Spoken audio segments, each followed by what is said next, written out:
Kalau boleh tahu, nama lengkap Ibu siapa? Inung Meilarsi. Untuk usia Ibu 41. 41. Kalau ada alamat email? Email inungmeilarsi@gmail.com. Biasa. Nama itu kecil semua disambut. Untuk nomor telepon atau WA? 081 1 227 227 97 97 265. 265. Ya. Untuk jabatan Ibu? Guru Kelas. Izin bertanya, untuk kurikulum yang digunakan pada pembelajaran sekolah ini menggunakan kurikulum apa Ibu? Satu sekolah atau kelas saya aja? Untuk satu sekolah? Satu sekolah, kalau kelas 1, 2, 4, 5 itu kurikulum merdeka, 3 sama 6 itu masih kurikulum 13. Tapi tahun depan sudah kurikulum merdeka semua. Kemudian, apakah Ibu selalu mempersiapkan rencana pelaksanaan pembelajaran atau RPP? Iya, iya. Bagaimana usaha Ibu untuk membuat kelas tetap kondusif saat kegiatan pembelajaran berlangsung? Pertama, kita membuat kesepakatan kelas. Kemudian, Ya, terus ngajari itu loh tata tertib kalau di kelas itu apa saja. Ya, masih anak kelas 1 ya setiap hari harus diingatkan terus. Pembiasaan yang jelas ya. Terus ini apa? Mengajar itu yang pakai materinya yang menyenangkan biar anak-anak itu tertarik. mengajar dengan menyenangkan. Inovasi lah. Gonta-ganti itu lah. Bisa lanjutkan Ya. Kemudian, apakah Ibu selalu menyediakan soal evaluasi untuk siswa setiap akhir kegiatan pembelajaran? Evaluasinya itu setiap hari ada, tapi tidak harus melulu tidak harus paper test, tak bisa lisan. Tapi nanti kalau formatif sama sumatif paper test. Formatif dan sumatif? Iya. Tapi tidak selalu menggunakan paper test. Kalau yang sumatif sama formatif biasanya kita selalu menggunakan paper test. Tapi kadang kan juga di akhir pembelajaran itu loh Mbak, itu kan kadang kita secara lisan aja ada. Kadang kan materi yang tidak yang ini biasa kita pakai lisan juga ada. Kemudian, apakah Ibu selalu menggunakan media dalam proses pembelajaran? Kalau boleh jujur, ya diusahakan tuh harusnya ada. Tapi kadang karena keterbatasan kami ya kadang adalah yang tidak pakai. Tapi untuk anak-anak yang memang butuh kita usahakan pakai. Karena media itu membantu anak apalagi kelas 1 itu biar lebih jelas. Kalau pakai benda konkret terutama. Paling tidak pakai PowerPoint kalau saya. Kemudian, apakah Ibu selalu menggunakan alat peraga dalam proses pembelajaran? Iya, tadi sama ya. Alat peraganya ya saya usahakan ada, tapi minimal itu saya pakai PowerPoint. Kalau memang waktunya tidak memungkinkan untuk membuat sendiri.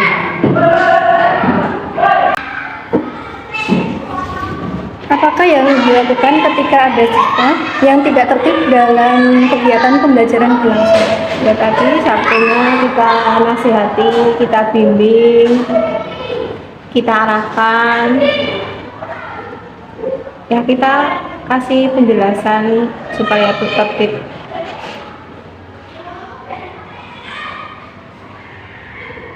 Kita diskusi dengan orang tua, ada masalah atau tidak di rumah, biasanya seperti itu. Kemudian, bagaimana Ibu menyelenggarakan kegiatan pembelajaran untuk membuat siswa aktif? Biasanya saya ini anak-anak yang tak suruh ini Mbak, yang lebih aktif itu tak ini ada pertanyaan dari anaknya dulu, jadinya saya nunggu anaknya biar berani.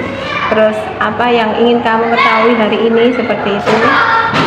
Jadi misalnya kita bawa sesuatu tuh anak-anak ditanya apa ini dan disuruh menjelaskan biar anak-anak berusaha lebih aktif untuk berani bicara, terutama menambah pengetahuan juga. Terutama pembelajarannya kita fokuskan kepada murid, yang pusatnya itu ke murid bukan ke guru. Kemudian, apakah Ibu mengampu ekstrakurikuler untuk mengembangkan bakat siswa? Nah, kalau dulu sebelum ini kan ada masalah ya Mbak. Nah itu apa namanya, dulu saya pernah ngajar ini bahasa Inggris, terus TPA juga, dulu juga TIK. Kayak sekarang karena ekstra baru berhenti, jadi off dulu sementara. Karena Karena ini ya tentang apa ya, belum ada kesepakatan antara wali murid juga sih. Kemudian, bagaimana kiat Ibu untuk mengembangkan materi pembelajaran yang disajikan di kelas? Saya kan ada nyusun ATP dan TP itu Mbak. Nah dari situ saya kembangkan, saya sesuaikan dengan karakter sekolah sini, ya bisa saya kembangkan dari situ. Apakah Ibu selalu mempertimbangkan validitas dan relevansi materi ketika Ibu memilih materi pembelajaran untuk Iya, siswa? tentu saja. Kemudian, apakah acuan yang Ibu gunakan untuk menentukan materi pembelajaran yang akan digunakan dalam kegiatan pembelajaran? ATP dan TP tadi, CP-nya itu yang sesuai fasenya. Kemudian, bagaimana Ibu menyusun materi pembelajaran yang akan digunakan dalam pembelajaran di kelas? Materinya jadinya Materinya seperti apa? jadi kan pertama kan kita dari CP sama ATP itu dileburkan itu toh, jadi kita nyusun ATP TP-nya. Nah nanti terus kita apa namanya, dari yang mudah ke yang agak susah, terus yang agak yang jelas kita materinya itu yang bisa disesuaikan dengan kehidupan sehari-hari, biar bermakna. Baik, kemudian apakah sumber pembelajaran yang digunakan dalam mengajar? Sumbernya Sumbernya dari yang jelas buku pedoman guru, buku pedoman siswa, internet, terus kita diskusi dengan teman sejawat, ya itu. Kemudian, kendala apa yang Ibu alami pada saat melaksanakan pembelajaran? Kalau di kelas saya terutama itu kan saya punya siswa yang ADHD Mbak. Nah itu ketika saya menjelaskan anaknya lagi tantrum, nah itu kan saya harus berbagi pusatnya. Jadi saya harus benar-benar cari cara bisa menghandle anak yang tantrum sama yang tidak. Nah, ada juga anak yang belajarnya itu butuh didampingi secara khusus, tidak mau dilepaskan, pengen deketin sama gurunya terus. Nah itu tapi kita ya berusaha, itu bukan kendala tapi pemicu kita biar mencari jalan keluarnya. Kemudian, bagaimana cara Ibu mengatasi kendala tersebut? Kendalanya itu biasanya yang terutama yang ADHD ini kita bicarakan dengan orang tuanya dulu, terus kita juga konsultasi dengan guru BK di sini, terutama di sini kalau nggak punya BK pakai guru olahraga. Kemudian nanti kita amati kalau anak itu memang perlu ditindaklanjuti, kita konsultasikan ke puskesmas dan akhirnya sekarang bisa dirujuk ke rumah sakit Mbak. Jadinya sudah ada peningkatan, ada obatnya gitu. Kalau untuk yang siswa yang biasa ya kita konsultasi dengan orang tua, cari solusinya, nanti kita perbaiki bersama-sama. Kemudian, asesmen jenis apa yang Ibu gunakan dalam pembelajaran? Asesmen itu yang pertama kita itu yang awal itu diagnostik awal itu, kemudian nanti yang formatif sama sumatif. Yang pertama diagnostik, kemudian Awalnya, formatif dan sumatif.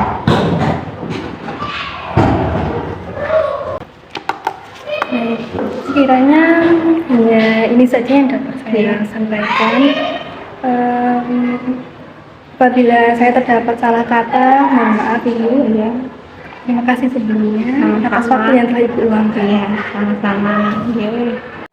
Nah, ini karena aktif banget muridnya. Ini yang pedal-pedal semua nih. Kapan pengurangan ini? Nanti pakai stick. Nah, ini udah pada rusak, jadi tidak bisa alat peraga ditaruh di kelas itu. Ya. Sedangkan ya benda-benda sekitar yang ada di kelas.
Jadi kurikulum apa yang digunakan dalam pembelajaran ini?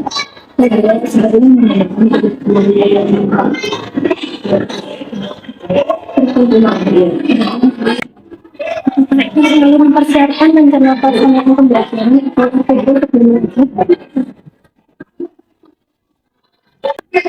bagaimana misalnya untuk membuat sebuah peta kondisi saat kegiatan pembelajaran dilakukan.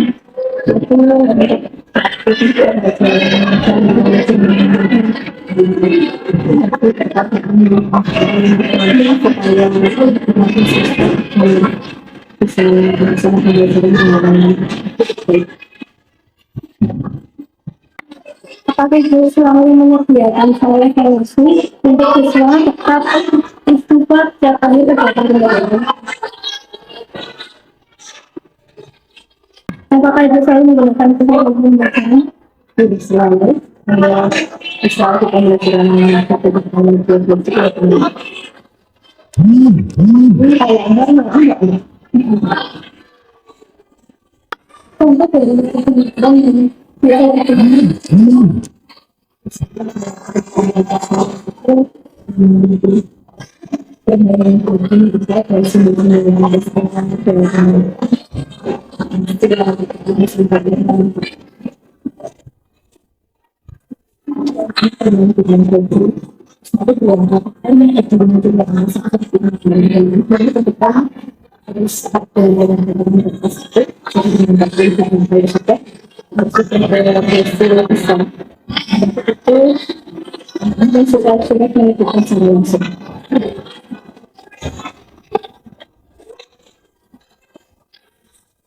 Apakah itu misalnya menggunakan metode dalam proses pembelajaran?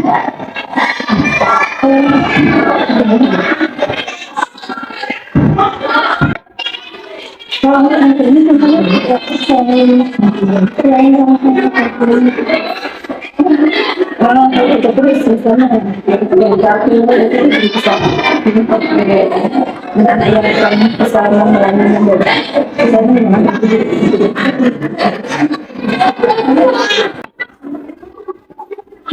maka dari ibu rawatnya ketika siswa tidak ikut saat kegiatan pembelajaran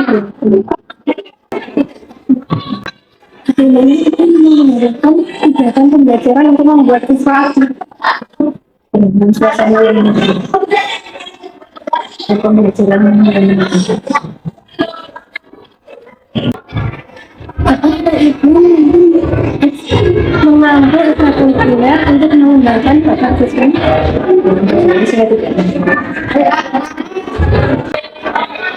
Apakah ini selalu mempertimbangkan kualitas dan relevansi materi ketika itu memilih materi pembelajaran yang siswa?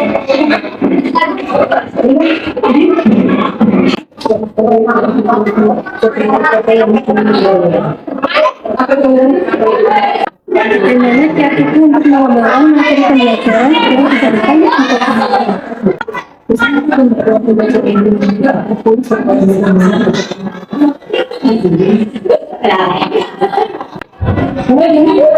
apakah acuan yang digunakan untuk menentukan materi pembelajaran yang akan digunakan dalam kegiatan pembelajaran?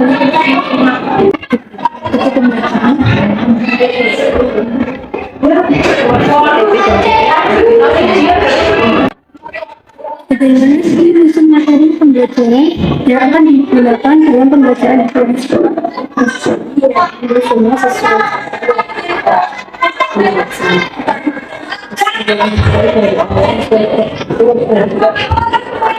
Apakah kriteria materi pembelajaran dan materi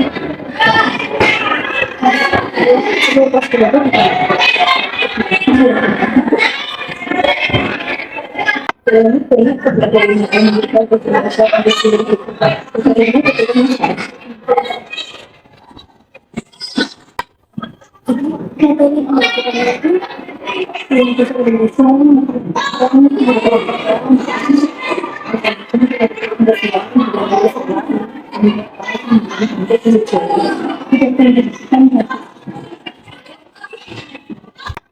apa saja sumber pembelajaran yang digunakan dalam mengajar?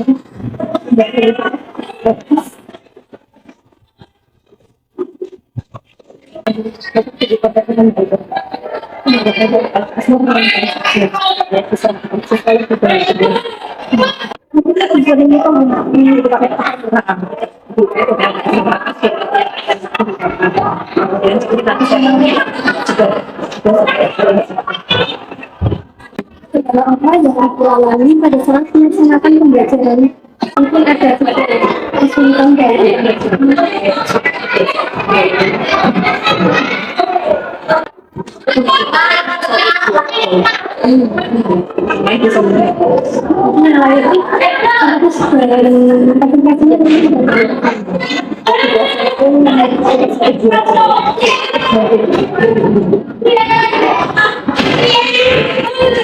bagaimana cara ibu mencari pembelajaran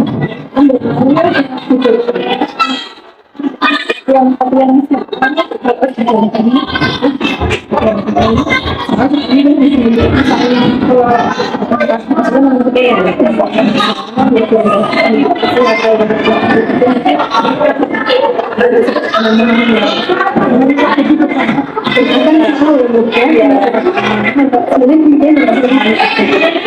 bisa misalnya belum bisa bekerja, bukan di kelas saya itu ada satu guru yang belum ada yang bekerja. Saya mengatasi kendala tersebut pasti dari saya sendiri sebentar berikan juga saya pengalaman dia yang tak mbak yang belajar di sini itu yang mana bisa belajar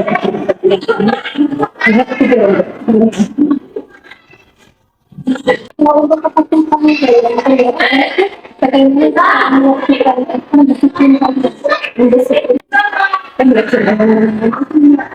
khususnya yang fokus ke banyak selalu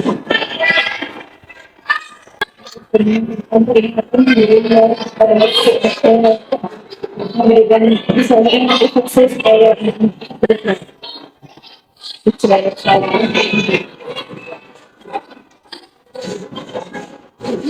memberikan motivasi kemudian itu kan ada aturan dari aturannya mungkin saya yang bicara karena yang menggunakan itu nanti ada yang bicara fokus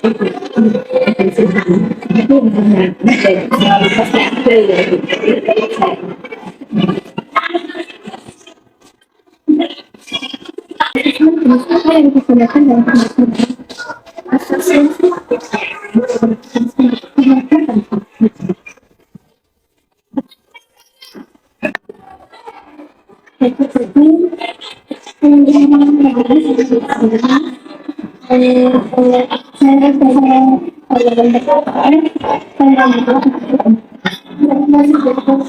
saya